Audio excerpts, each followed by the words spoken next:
Rešilna vozila so vso noč v bolnišnice v Santiago de Composteli in okolici vozila ranjene in mrtve. Ko se je vest o tragediji razširila naokrog, so se tja začeli zgrinjati tudi svojci tistih, ki so bili na vlaku. Nos faltan dos tíos, un tío y una tía mía. Y bueno, nos enteramos del accidente y no estaba en la lista de heridos y no nos dan la lista de fallecidos y estamos esperando. Es una sobrina, la hija de mi hermana y mi cuñado. I ellos están rotos como tienen que estar. Jutro mnogim ni prineslo olajšanja, je pa razkrilo vse razsežnosti druge najhujše železniške nesreče v zgodovini Španije. Med kupi zmečkane in zverižene pločevine ležijo trupla pokrita z odejami. Nekatere že odnašajo v krstah. Po razbitih, krvavih in uničenih vagonih reševalci iščejo preživele in mrtve.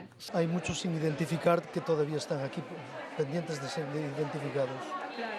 Eso es lo que les han contado ahora, ¿no? Sí, y parece ser que hay 35 fallecidos. A vseh svojci ne bodo mogli identificirati. Med iztirjenjem jih je tako izmaličilo, da bo za identifikacijo potrebna analiza DNK. Medtem se v prizorišču tragedije zbirajo pretreseni okoliški prebivalci. Es impactante, la verdad, ¿no? No sé. Choca porque, joder, se alarmó muchísimo la gente. No se sabe si es atentado o lo que fue. Pero mañana, bueno, dentro de unas horas se supone que se sabrá todo. No sé, impacta bastante. Además, siendo las fiestas es lo que más impacta. Reševanje tudi z dvema mogočnima žerjavoma poteka zelo počasi, tako kot tudi preiskava nesreče. Uradnega ni še nič, je pa strojevodja, ki je nesrečo preživel, priznal, da vlak ni vozil po omejitvah. Namesto 80 naj bi drvel celo z 200 km/h.